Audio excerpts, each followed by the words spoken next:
Everybody, Bonehead for the Bonehead podcast, and welcome to Top 5 Friday. So every Friday we get together and we have a look at the top 5 something, probably to do with Blood Bowl. We will do some that aren't Blood Bowl related. Not the top 5 moustaches that was recommended, I think, last week. So, good comment. Not quite that many moustaches in Blood Bowl. I don't know, maybe we'll come back to it in April time. Anyway, we are having a look at some of the skill sets that are out there, and we've done mutations, I think. We've done agility, I think. Now is time for the strongest of skill sets. This is the strength skills. So we're going to be looking at the top 5 strength skills to give your players all that are there for your players to take. Full disclosure, Mighty Blow +2, as it's not a skill that you can take, is not on this list.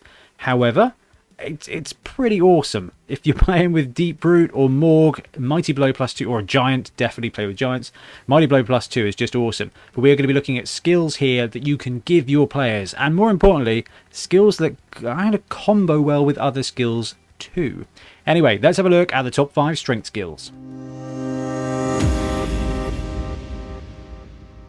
Number 5 for me is Break Tackle. Now, Break Tackle in the last edition was an awesome skill. It was just one of the best skills. It was so useful.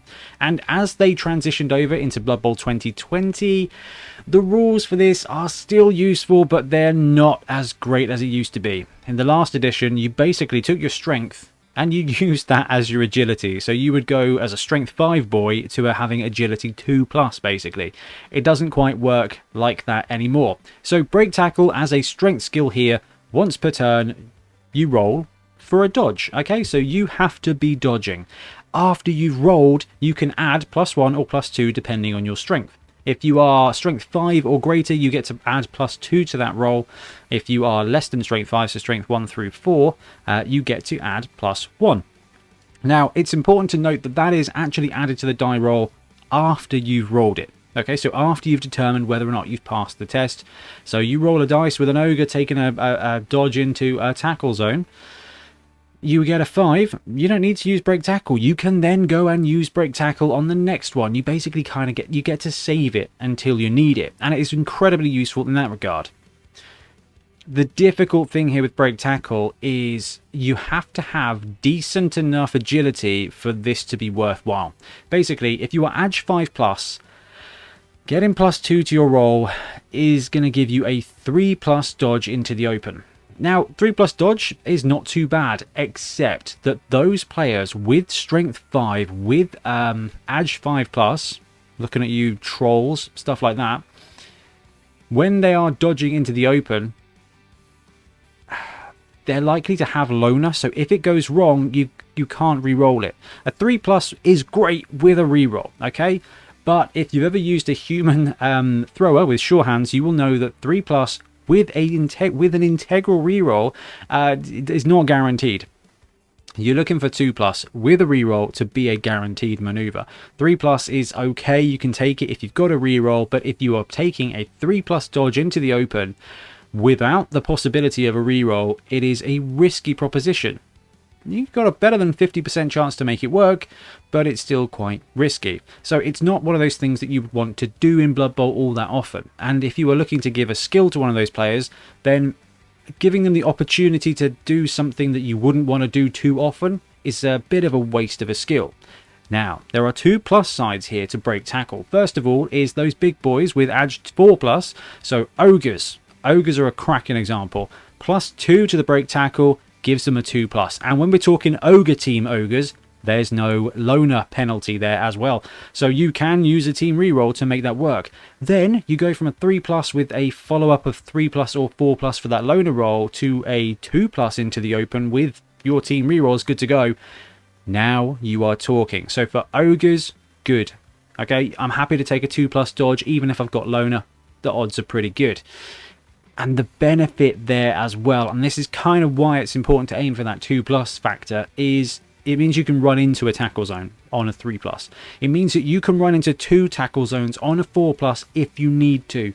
And if you are doing that with a reroll, there's a 75% chance of that ogre wandering into 2 tackle zones and punching a dude. 75% chance. those are the odds I'm looking for. I'm not looking for a 33% chance of it actually working. I'm looking for an overall positive chance. And the second thing with break tackle here is that you don't have to be strong to use it. Okay, whether you're strength 1, 2, 3, or 4, you get +1 to that die roll. So it creates a kind of poor man's two heads. Two heads is a great mutation skill that gives you +1 to dodging when you are dodging. That's not quite how break tackle works, but it gives you a +1 to dodging when dodging, essentially for once per turn. So if you don't have access to two hands, if you want somebody to have +1 dodging when you really need to, then you can do it. So the kind of players that this works well for are kind of twofold. Edge 3+ players with dodge, actually, takes them down to Edge 2+.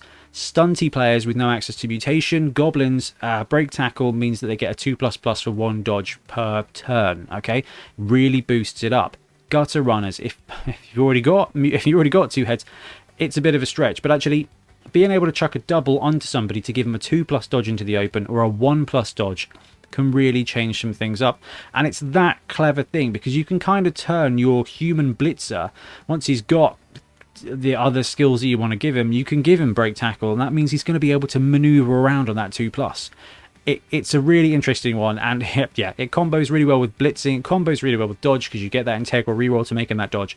But what this does is it sneaks in a way to turn your strength access into a bit of agility. It allows you that chance to redeploy or to barrel into somewhere you want it to go. So break tackle is still really good. Not as good as it used to be, but in my opinion, it deserves to be in the top 5.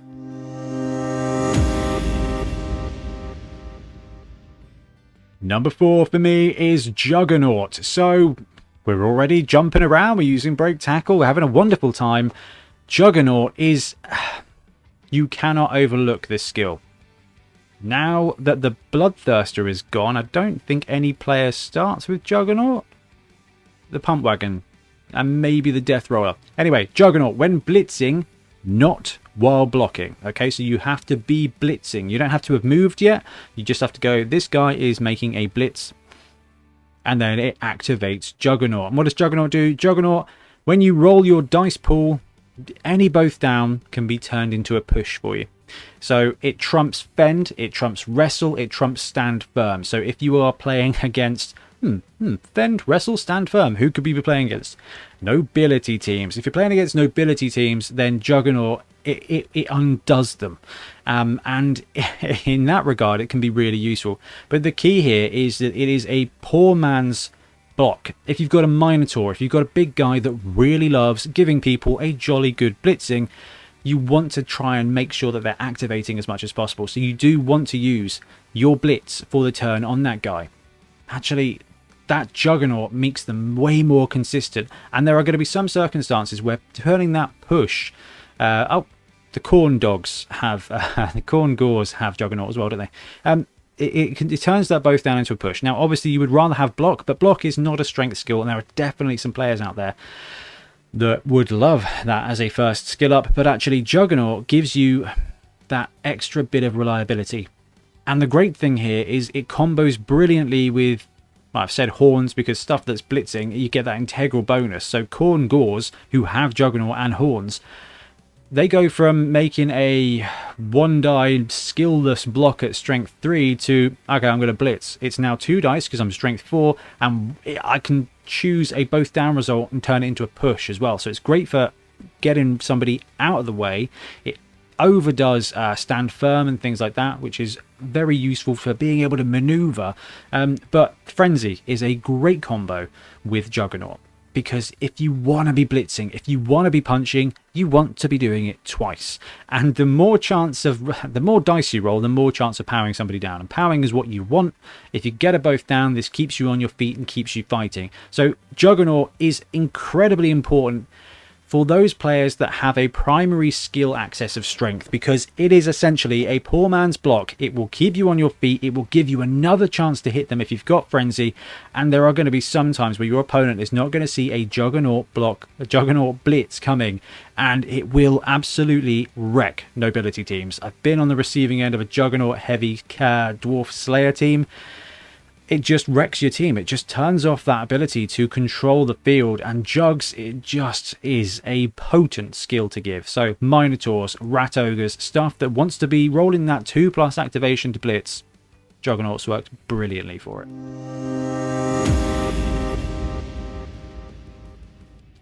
Number 3 is Brawler, talking of poor man's block.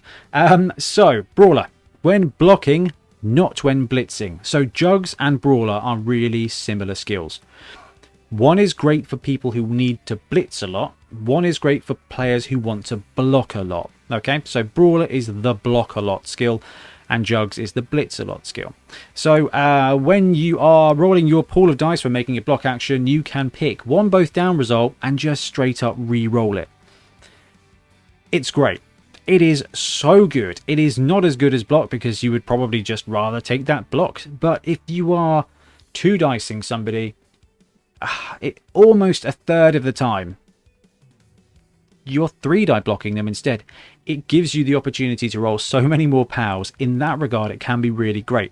Now, when it comes to Juggernaut, when it comes to block, when it comes to Brawler, we've got a Theory Thursday where we break down the stats of what those skills do and how good they are compared to each other.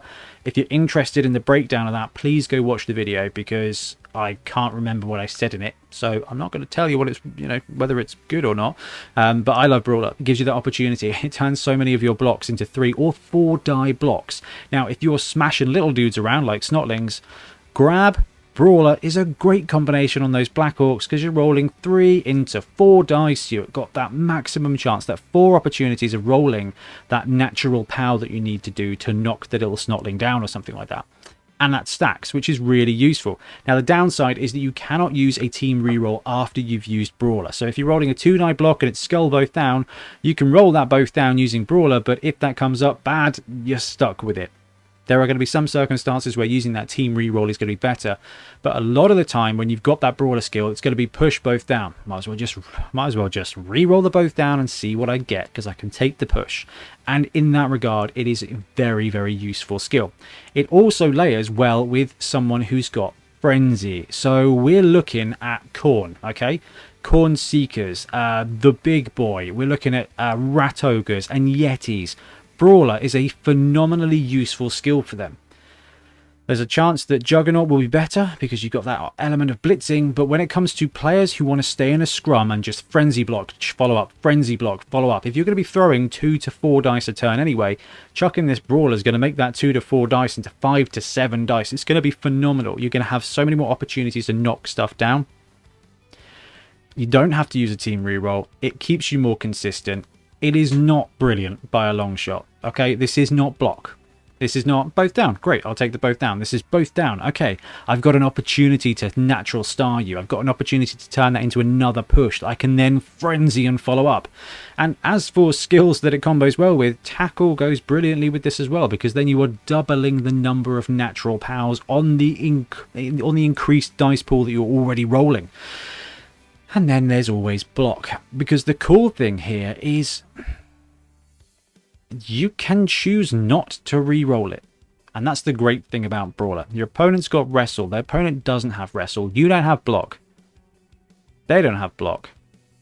Do I want to just take the both down on that dude and bring him to the ground? And I know it's going to be a turnover, but I'm armored, whatever, and they're not. Yes, actually, it gives you the opportunity to take that choice. And generally speaking, when you get to choose something, you will be able to get your edge in that decision. I love Brawler. It's a great addition to the game. It is not as good as block, but it is circumstantially brilliant. So that's why, for me, Brawler is the number 3 strength skill.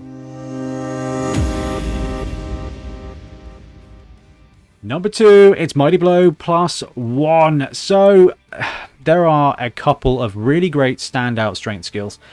So it was probably no surprise what was going to be top of this top 5, but Mighty Blow +1 is a great skill. And dudes who don't have it have got to genuinely consider taking it, because it can be so useful. Okay, Mighty Blow +1 when actively blocking. This does not work against your opponent blocking you, and it no longer works if you get taken both down as well. So if you block a dude and choose both down, you don't get to use Mighty Blow anymore. So there's the big watch out there. That changed in the November FAQ. That was just November, wasn't it? Right, you get +1 to an armor roll or injury roll. You roll first. So you roll armor. Did you break it? No. If you add +1, will you break it? Yes. Okay, use Mighty Blow. Go to injury. If you break the armor without using it, +1 to the injury roll. Mighty Blow +1 is the best skill, I think, at aiding that removal aspect, because bumping that to an armor break will get you soft removal. Okay, hard removal, KO, injury, wonderful time. Soft removal, knocking a dude prone or stunning him. Stunned dude is out for a turn and a half. That is a huge amount of the game. The game is only 16 turns in total. So a game and a half is a chunk of that playtime that they don't get to do anything, and it also leaves them vulnerable for a jolly good kicking. So Mighty Blow +1 is great. You've got to think about the makeup of your team though. And Mighty Blow, Guard, Block, these are the skills that just haunt blockers at night. Okay, I know we've talked about this. We've got a Theory Thursday on this one as well. Block, Mighty Blow, Guard are the trio of excellent skills that Strength 4 blockers want. Dudes that you want on the line who have got enough strength to solo 2-die block stuff. Do I use block to keep myself better and increase the opportunity of taking the opponent down? Do I take Mighty Blow to keep that opponent on the ground when I do take them down? And which is going to give me the SPP the fastest? Well, you know what? You don't get to choose block on a strength. So it's got to be Mighty Blow. Mighty Blow is just going to help you with removal. It is a phenomenally useful skill. There are other skills in the game that you can take that's better. Block does a great job of keeping you alive. That also tends to give a bit of a tactical and even a strategic advantage in Blood Bowl. Mighty Blow, it combos great with some other skills. So Block, it combos brilliantly with Block because Block is going to keep you standing, but it's also going to increase the amount of times you get to use Mighty Blow. And in that regard, so does Tackle. Frenzy, the more dice you're rolling, the more chance to take them down, and the more chance you get to add that little +1 to your die rolls and take that opponent off the table. And the last one it combos well with is Claws. Now, it doesn't stack like it used to in the old edition. You used to be able to go, I'm going to Claws and then Mighty Blow on top. You don't get to do that. Claws just reduces their armor to 8+. Okay, but what it does mean is if you are playing against armor 9+ teams, Claws and Mighty Blow, they do work together because Claws is Mighty Blow for armor when you're playing against armor 9+ players, and it gives you 1 on armor and 1 on that injury roll, and that injury roll is the one you want to just really get. If you can get that and you can get that bonus to it, it's a great way of winning the game. Anyway, Mighty Blow, my number 2, which probably gives away what my number 1 is.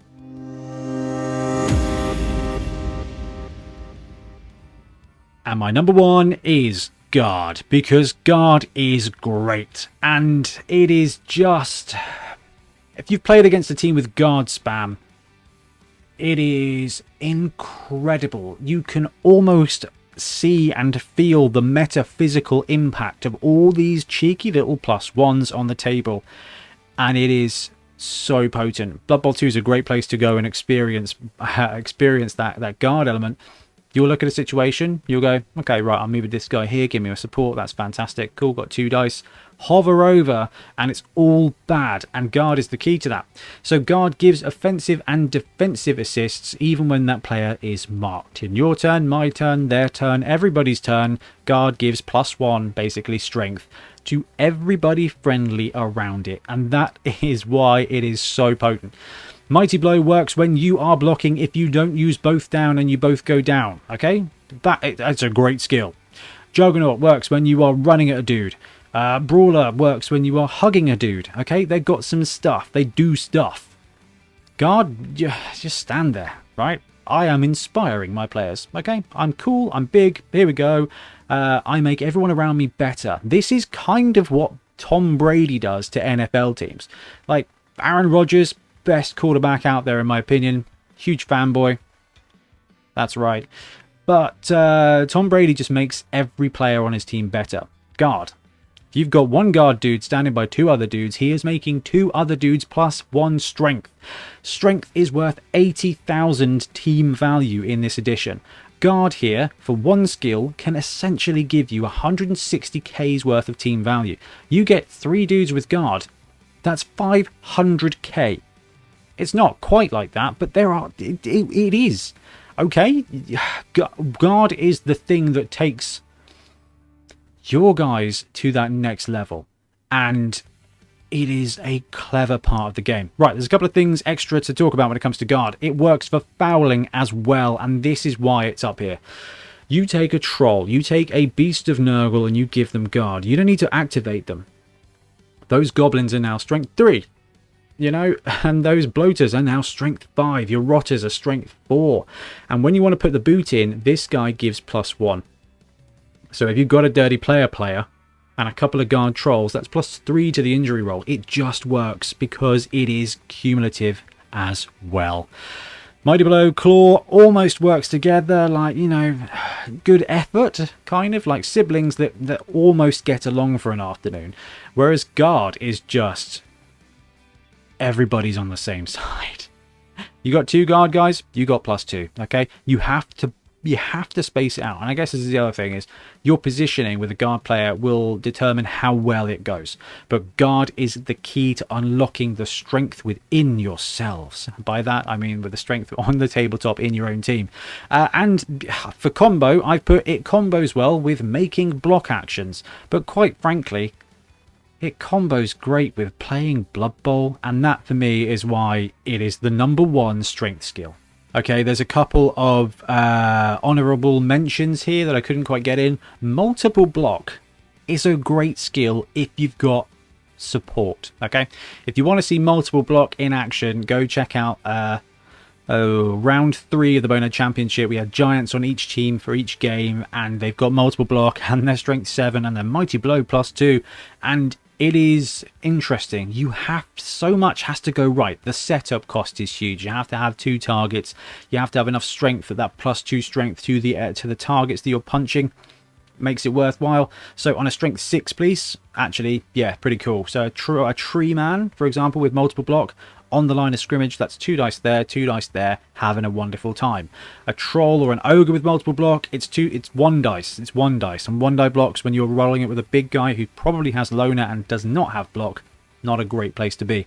But multiple block is a very cool skill, and it can be used later on. If you've got multiple block and a couple of guard pieces, then you are throwing an insane amount of dice, and that really is the ultimate goal here.